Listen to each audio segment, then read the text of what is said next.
Hola, en este video vamos a hacer una presentación sobre el COVID, de dónde venimos y a dónde vamos. Este es un trabajo de investigación en el marco de diplomatura en Ciencia de Datos de la Facultad de Matemática, Astronomía, Física y Computación. El trabajo de investigación ha tenido un mentor, ha sido Lucas Pron, que ha sido bastante activo a lo largo del proceso de investigación. Hola, ¿qué tal? Yo soy Maura Vélez Agustín. Este trabajo lo llevamos a cabo con Zarzosa Fernando y con Arregui Norberto. Nosotros consideramos que logramos una gran sinergia como equipo, pudiendo complementar muy bien nuestras experiencias y nuestros conocimientos, ya que Fernando tiene experiencia en el área de la economía. Yo en lo personal me dedico al desarrollo, tengo mucha experiencia en la programación. Pensamos que pudimos lograr dentro de todo un muy buen trabajo. Los resultados de esta investigación van a estar disponibles en el repositorio Mentoría 2020 del usuario Sarfer0007. Esta presentación va a tener una introducción en la cual vamos a hablar sobre la importancia del COVID, después las fuentes de datos al respecto que hay en COVID, cómo se han organizado esos datos, porque recordemos que diariamente se están cargando datos de diferentes regiones, los números de casos, los números de decesos, y entonces eso tenemos que ver dónde los conseguimos, son las fuentes y cómo lo organizamos los datos para hacer el análisis que necesitamos realizar. Y una vez que tenemos los datos, los organizamos los datos, tenemos que transformar los datos en información que es la relevante que vamos a ir mostrando. Y para eso podemos utilizar el análisis de visualización de datos, mostrar algunos gráficos que son importantes, que capturan el ojo y nos informan inmediatamente lo que está pasando. Pero también vamos a hacer un análisis de aprendizaje automático, por ejemplo, haciendo la descomposición de las series, porque son series de tiempo, están ocurriendo todos los días los sucesos y se están cargando los datos. Entonces quisiéramos ver cuáles son las características de esta serie. Vamos a utilizar un método bastante clásico, digamos, pero también podemos hacer predicciones con estas series y para eso también vamos a utilizar métodos de aprendizaje automático. Finalmente, los países están en diferentes fases y nosotros decimos, bueno, tales países están en la fase de crecimiento de casos. Eso sería como los identificamos por grupos. Bueno, para eso podemos hacer clustering, pero en este caso hacemos el clustering para series de tiempo, por eso está en series clustering y finalmente presentamos las conclusiones.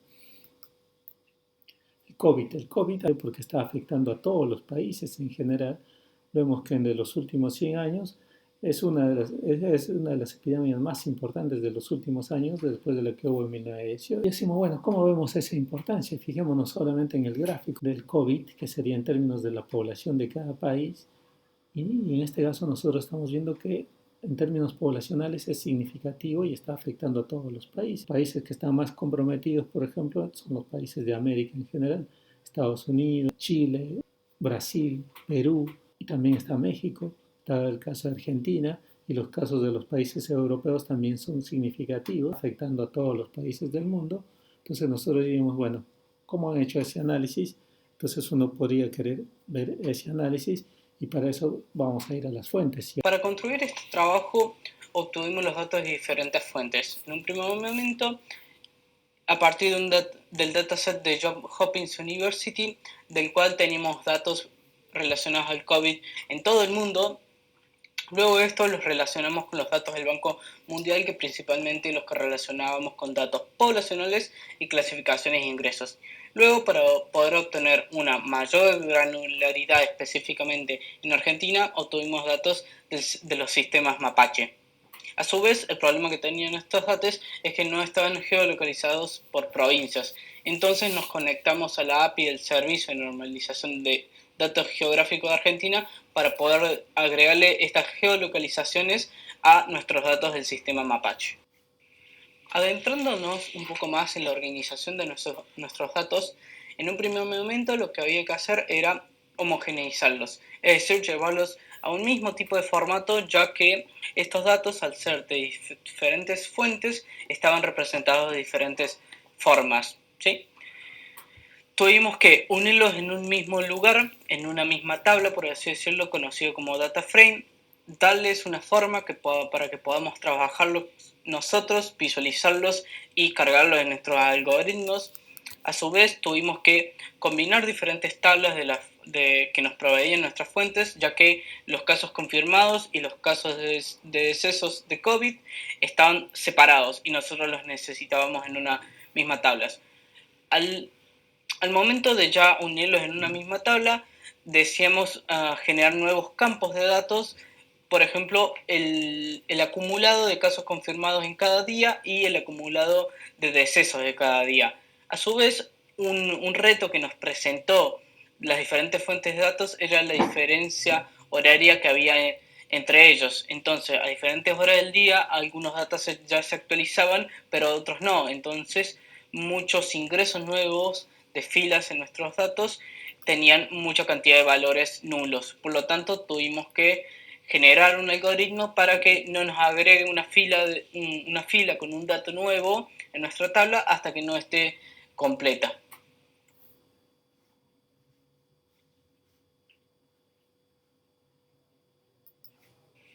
Adentrándonos un poco más en la organización de nuestros datos, en un primer momento lo que había que hacer era homogeneizarlos, es decir, llevarlos a un mismo tipo de formato, ya que estos datos, al ser de diferentes fuentes, estaban representados de diferentes formas, ¿sí?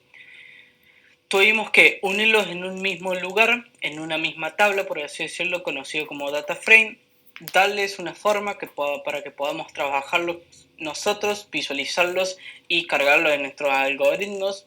A su vez, tuvimos que combinar diferentes tablas que nos proveían nuestras fuentes, ya que los casos confirmados y los casos de decesos de COVID estaban separados y nosotros los necesitábamos en una misma tabla. Al momento de ya unirlos en una misma tabla, deseamos generar nuevos campos de datos, por ejemplo, el acumulado de casos confirmados en cada día y el acumulado de decesos de cada día. A su vez, un reto que nos presentó las diferentes fuentes de datos era la diferencia horaria que había entre ellos. Entonces, a diferentes horas del día, algunos datos ya se actualizaban, pero otros no. Entonces, muchos ingresos nuevos de filas en nuestros datos tenían mucha cantidad de valores nulos. Por lo tanto, tuvimos que generar un algoritmo para que no nos agregue una fila con un dato nuevo en nuestra tabla hasta que no esté completa. Tenemos que tener en cuenta que a veces eso requiere un cierto análisis específico. Por ejemplo, nosotros habíamos organizado que el análisis iba a ser hasta un día previo al que se recolectaban los datos para tener la homogeneización requerida, pero ahora que Europa está en el horario de invierno, ese día previo, y a veces los datos nosotros cuando los corremos en un determinado momento siguen mostrando las falencias que tenía al principio. O sea que quiere decir que por ahí el constante incremento de los datos en tiempo real y los cambios de usos horarios por las temporadas de verano e invierno también pueden llegar a tener ciertos efectos en los datos, que en este caso lo hemos logrado subsanar. Luego de haber organizado y agrupado nuestros datos, entramos en un proceso llamado curación de datos, los cuales los llevamos desde una etapa de crudos a refinados, es decir, los procesamos. En dicha etapa, por ejemplo, eliminamos información no esperada, es decir, datos no esperados, por ejemplo, de cruceros que no correspondían ni a provincias, estados ni a regiones. Uno de ellos puede ser el crucero Diamond Princess. También eliminamos filas correspondientes a casos confirmados o fallecidos donde traía valores negativos. En otra parte de esta etapa de curación, también definimos el tipo de valor correspondiente a cada columna de nuestra tabla. Es decir, si tenemos un dato numérico, nos aseguramos que este dato numérico realmente sea numérico, es decir, un número, y que no sea una cadena de texto que contenía un número adentro. Algo que podemos agregar a lo que estaba diciendo Agustín es que no solamente vamos a eliminar los datos porque son negativos, sino que también los eliminamos porque tienen poca importancia. En realidad encontramos muy pocos casos, entonces, y la importancia va entre el 0,30 y el 0,15%. Entonces, en eso amerita que al ser tan pequeños, pues son cargados por algunos errores y los datos no van a afectar la estructura en sí de la información que estamos buscando. Si los porcentajes o los valores de importancia fueran con respecto a todos los datos disponibles fueran importantes, en ese caso tendríamos, antes de eliminarlos, tendríamos que ver las consecuencias, por qué los eliminamos o tendríamos que ver por qué son negativos en sí. Ahora que nosotros ya hemos organizado los datos, hemos visto si estaban crudos o no, ahora nosotros podríamos decir, bueno, ya tenemos los datos de confirmados, decesos, y podríamos hacer el análisis, porque ya están limpios, pero también queremos crear variables que nos permitan mostrar lo que estamos buscando. En este caso, los casos aumentan de manera exponencial, pero nosotros decimos, bueno, va a llegar un máximo, todo el mundo hemos escuchado que se va a aplanar la curva, entonces, ¿cómo ver la mejor manera, qué tipo de gráfico nos permite ver ese tipo de curva cuando se aplanan los casos? En este caso son las curvas logarítmicas, entonces por eso es que creamos variables están expresadas en logaritmos. Es un problema que normalmente tiene que terminar en algún momento, entonces la tasa a la que crece debe disminuir y aplanarse en algún momento. ¿Qué tipo de gráfico es el mejor para mostrar ese tipo de aplanamiento? Son los gráficos en logaritmo negativo. Entonces aplicamos logaritmos sobre los casos acumulados, pero también podemos querer ver la importancia del caso de COVID entre los países. Para eso tenemos que compararlo entre la población, porque si estamos comparando, por ejemplo, que hay 100.000 casos en Eslovenia y 100.000 casos en Estados Unidos, es diferente, porque Eslovenia solamente tiene 2 millones de habitantes, mientras que Estados Unidos sobrepasa los 200 millones de habitantes. Entonces ahí son diferentes tipos de análisis que podemos realizar, y por eso es importante considerarlo en términos relativos a la población. Entonces nosotros tomamos la tasa de infección, decimos, bueno, vamos a medirla como los casos confirmados con respecto a la población, expresada en miles, por eso se multiplica por 1000, y la tasa de mortalidad también va a ser los fallecidos con respecto a la población expresados en términos de miles. La tasa de infección es la que nosotros habíamos mostrado al principio, cuántos casos había confirmados con respecto a la población, pero acá ya tenemos como la base de la variable que hemos creado que nos permite hacer el análisis. Otra cosa que también hemos tratado de hacer es que la pandemia no es que afectó a todos los países, no empezó en el mismo momento para todos los países, sino que fue secuencial. Algunos países empezaron mucho más tarde, como por ejemplo en los países latinoamericanos. En Argentina los casos empezaron a partir de marzo en realidad. Entonces uno puede, al comparar los resultados, puede decir, bueno, en los primeros 2 meses Argentina y los países latinoamericanos fueron bastante eficientes con respecto al caso chino, pero eso nos estaría dando una visión, simplemente no teníamos casos. Entonces nosotros podríamos crear un subconjunto de datos en el cual considere que todos los países empiecen en el mismo punto de partida. Entonces eliminar todos los datos que tenían cero y decir, bueno, ahora sí comparamos todos en el mismo punto de partida, y ahí sí podemos ver desde el primer día en el que ocurrió en todos los países qué es lo que ha pasado con la curva de casos de COVID. Y eso es lo que hacemos, creamos un subconjunto, ya con la data que tenemos, un subconjunto de los mismos que nos ponga a todos los países en el mismo punto de partida. Entonces eso nos va a permitir dar un cierto tipo de análisis de cuál ha sido la eficacia de los países en controlar la pandemia. Acá, por ejemplo, tenemos las estadísticas descriptivas de las series generales. La primera es de la serie 2. El promedio diario de casos sería de 45.139 totales, y el de muertes de 1.656 a la fecha. ¿Cierto? Cuando nosotros decimos, bueno, pongamos a todos los países en el mismo punto de partida, y entonces ahora sí vamos a sumar más casos porque estamos considerando los países en el mismo punto en el que todos tienen casos. Entonces es normal que la media de las muertes y los casos confirmados y nuevos casos incrementen. Fijémonos en el caso de la media de los casos confirmados. Por ejemplo, antes era 45.000, si ahora hubiera empezado con todos, en la misma fecha ahora tendríamos como casos confirmados. Del total, diríamos, por país tendríamos como 86.534 casos. También esto nos permite ver la curva para el mundo, digamos, la curva de casos para el mundo como un todo va a tener estas mismas características, porque los datos globales de todo el mundo van a estar divididos por el número de países y el número de días que ha habido en la pandemia. Entonces, fijémonos que en este caso, al principio, teníamos en los primeros 30 días, 40 días, fuerte aumento de los casos, Esto está en el logaritmo para poder comparar y ver si está aplanada o no la curva, pero después tuvimos un periodo de aplanamiento muy pequeño para que después empiecen los casos de una manera significativa. Se puede decir que hemos llegado al máximo, a la parte aplanada. Nosotros vemos que la curva de decesos o muertes es un poco más aplanada porque a lo largo del proceso hemos aprendido el tratamiento de las muertes, digamos, los médicos han aprendido, entonces hay menos muertes y aun cuando está aumentando, es probablemente que no aumenten tanto como si no estuviéramos preparados, o sea, como si fuera al principio, pero en la curva de los casos totales todavía no sabemos si hay un máximo porque fíjense que acá hay como un punto de inflexión que todavía no determina que esté totalmente aplanada. Y más aún con lo que ha ocurrido en los últimos días, podemos esperar que esta curva empiece a tener un punto de inflexión y todavía siga creciente. Conjuntos de datos, decidimos crear los tan conocidos gráficos de cajas, ya que estos nos permiten ver muchas características de nuestros conjuntos de datos agrupados en una única imagen. Gracias, Agustín. Bueno, los gráficos de la izquierda son con los datos originales, los que habíamos calculado las medias. Por ejemplo, acá están las medias de casos de nuevos casos y de las nuevas muertes.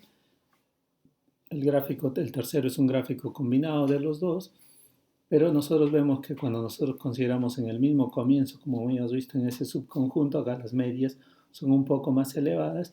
Y si estos dos gráficos lo mostramos el mes pasado, la cola o los brazos del boxplot eran pequeños, en cambio ahora se están alargando y eso es porque justamente los últimos casos están ocurriendo y entonces uno dice, hay casos que hoy día, por ejemplo, han explotado los casos, uno puede decir, bueno, es un outlier, todavía no sabemos un outlier porque realmente eso puede reflejar un salto en la serie para niveles más elevados, simplemente está aumentando, entonces porque estamos hablando acá de series de tiempo, entonces hay que tener mucho en cuenta la dinámica de la serie. En Notebook están los códigos para que se pueda aplicar a Argentina y a las provincias también. Es un dato que nos da una idea, pero que hay que tenerlo en cuenta que en el caso de series de tiempo hay que analizar bien si son los últimos datos que son mayores, son guarismos o son simplemente outliers.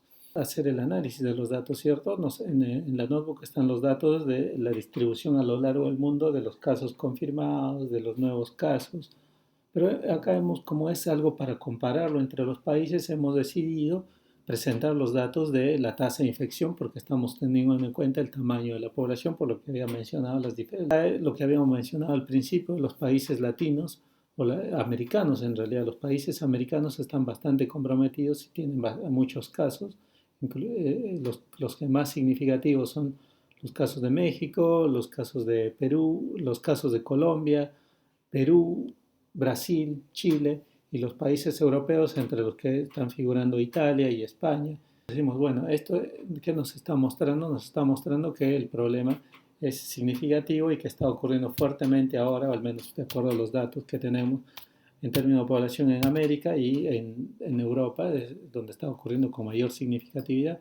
Las muertes, en cambio, si nosotros nos damos cuenta, acá los casos son un poco más concentrados. En cambio, en el caso de las muertes, como en realidad son más pequeñas y las muertes tienen una tendencia con respecto a la tasa de infectados, en realidad va a estar un poco más distribuida homogéneamente a lo largo del mundo y esto es lo que encontramos, por eso acá vemos menos colores que en el anterior, pero igual nosotros vemos que quien está liderando lamentablemente los casos de mortalidad es un país de América que es Perú, pero después los casos de Brasil, Bolivia y Chile, Colombia, Ecuador, Estados Unidos, México son significativos, mientras que en Europa también el caso de Italia es el caso que vislumbra porque nos está diciendo que de cada 10.000 habitantes hay 120 que no pueden pasar, terminan sucumbiendo ante el COVID. También podemos hacer un análisis un poco más específico. En este caso, la curva, estamos viendo los casos de Argentina para los casos confirmados, acumulados, y por ejemplo, vemos casos de decesos, y eso está disponible en la notebook de la mentoría. Dentro de la amplia gama de visualizaciones que llevamos a cabo en nuestro trabajo, decidimos hacer gráficos de frecuencia para los diferentes países, tanto para los casos confirmados como para la cantidad de decesos. En esta diapositiva podemos observar dichos gráficos para Argentina, Perú y Chile. Esto lo realizamos creando un módulo específico al cual nosotros podemos pasarle los nombres de los países que queremos graficar y este módulo nos devuelve dichos gráficos.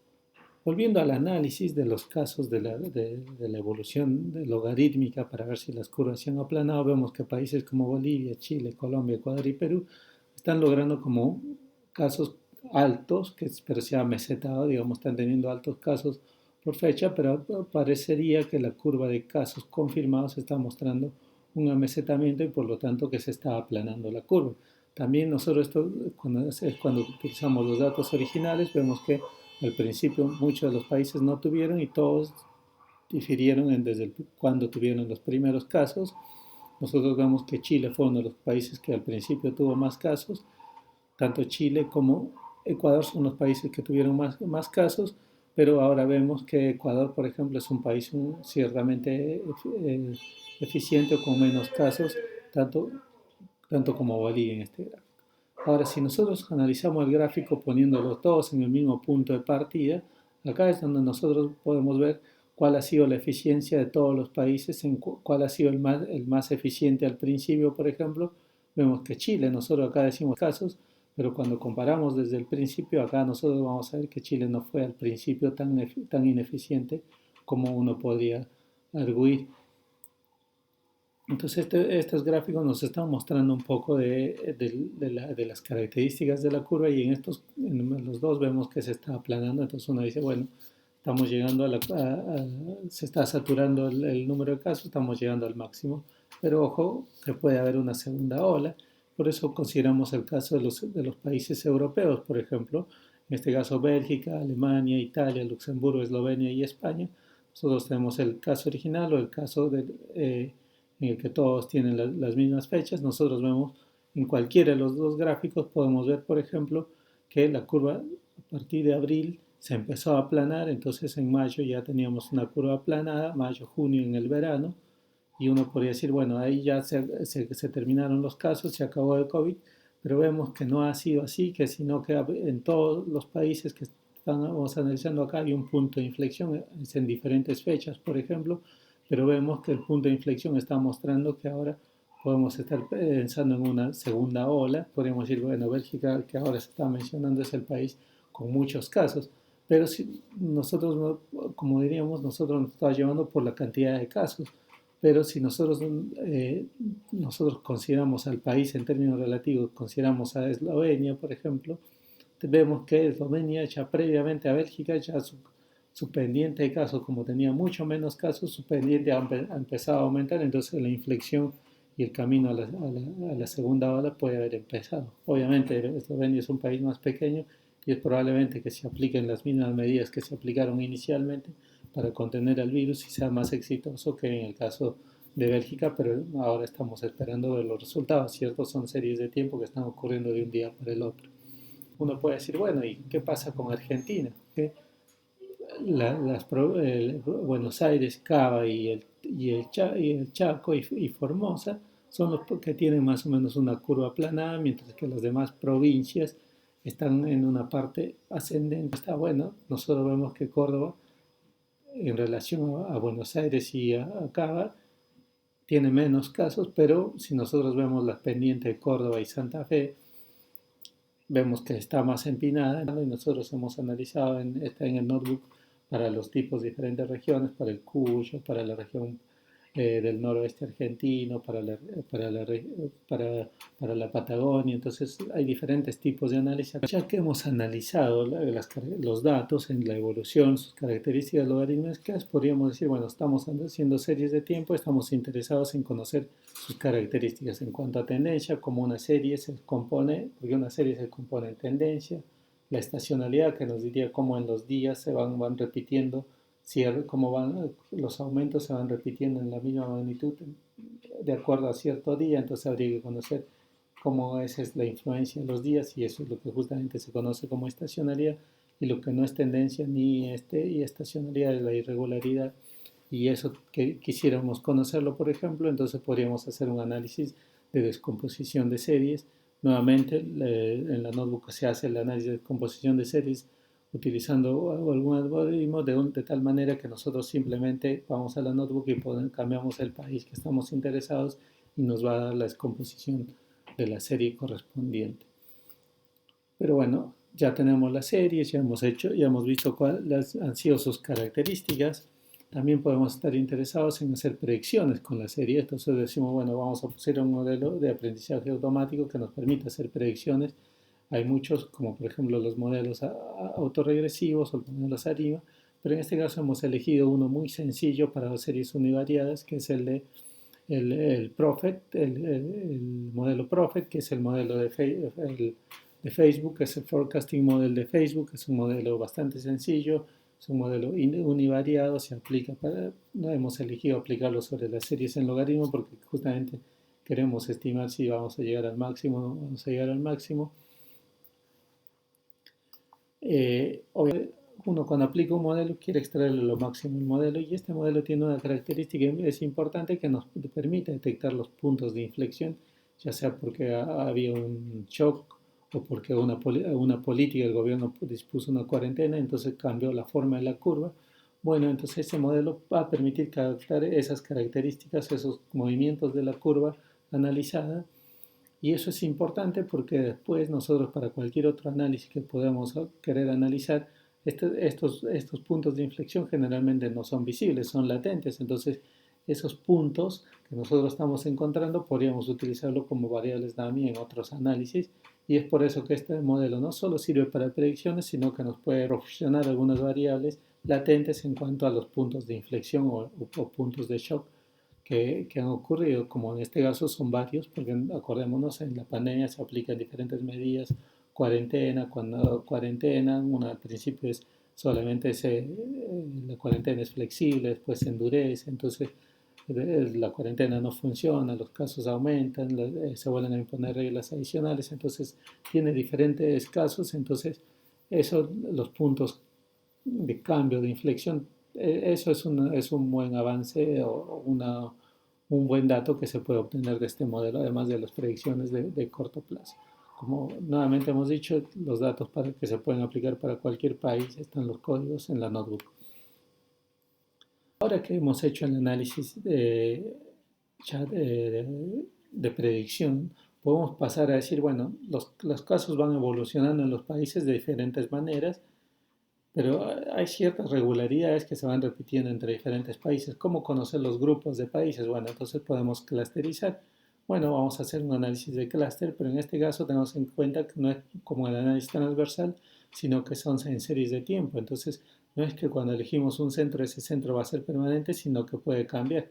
Entonces, la distancia euclidiana ya no necesariamente va a ser una buena distancia para aplicarlo, sino que tenemos que tener una medida más eficiente del tiempo, y en este caso elegimos una medida de distancia que es el Dynamic Time Warping Distance, que es una medida de distancia que está respetando la forma o los shifts o los cambios de la serie, pero y al respetar la forma es como que nosotros estamos viendo las similitudes entre los periodos de tiempo, y eso es lo que hace que no nos salgamos de las características propias de la variable. Entonces uno hace el estudio previo, ya elegimos un modelo de distancia, sabemos qué series de tiempo, elegimos un algoritmo, un método que es en este caso el Cummings, y obtenemos los clusters.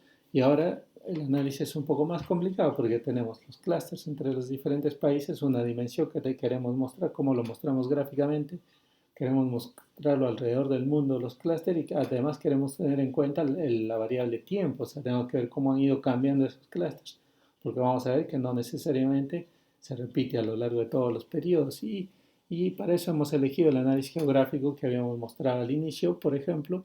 En este caso hemos agrupado los datos en series mensuales para tener una idea un poquito más directa, más clara. Y en este caso lo mostramos para los casos nuevos. En el notebook hay para otros casos también, para los casos confirmados, para los totales, para los casos de muertes en los totales, pero en los casos de los nuevos casos es importante porque ahí se va viendo cómo, ahí nosotros podemos comparar cómo es la gravedad en cada periodo de tiempo, cómo ha ido cambiando, mientras que el acumulado arrastra el peso del pasado y por ahí nos puede nublar la vista, por decir, un país que ha estado fuertemente afectado por la crisis y ahora lo controla, por tener las cifras grandes puede estar clasificado de una manera, mientras que en estos casos de las series de nuevos casos es como que se van a ir apareciendo de acuerdo a la gravedad con la que van ocurriendo en el tiempo. Entonces,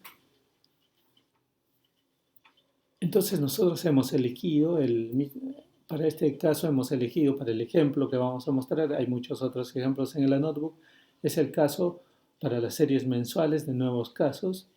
Hemos agrupado las series mensuales, hemos elegido 5 clústeres porque en 3 clústeres no era tan claramente cómo era la clasificación de los clústeres o la información que nos daba, pero fijamos, al principio éramos todos iguales, en el segundo mes todavía los casos no eran significativos entre todos los países, entonces diferencias no se podían obtener.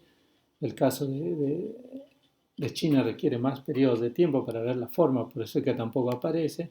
Al tercer mes ya aparecían casos que se iban repitiendo constantemente, que eran los casos de Estados Unidos y en el caso de Europa de Italia. Nuevamente en el cuarto mes ya vemos que no solamente es Estados Unidos, sino que tenemos Estados Unidos, España, Francia. En el quinto mes ya Estados Unidos sigue apareciendo como diferente, otros países también empiezan a tener muchos casos, pero aparte de los países europeos y Estados Unidos, o sea, aparte del resto del mundo, Estados Unidos, tenemos los casos bien significativos que están marcados con amarillo, que serían los países latinoamericanos, Chile, Brasil, eh, Perú y tenemos la India. Son casos que ya eran los prominentes y los casos más preocupantes. En el sexto mes vemos que a ese grupo de casos preocupantes se le va sumando Sudáfrica y entonces ahí es como que por eso es que la dinámica nos permite comparar. En este caso y en el caso de Estados Unidos y Brasil ya empiezan a parecerse similares, que eran los casos también mucho más preocupantes, pero ahora Brasil y Estados Unidos van conformando un solo grupo. En el mes séptimo nosotros vemos que los países latinoamericanos siguen comprometidos, básicamente Perú, Colombia y México. En África el país que es como relevante en casos es Sudáfrica.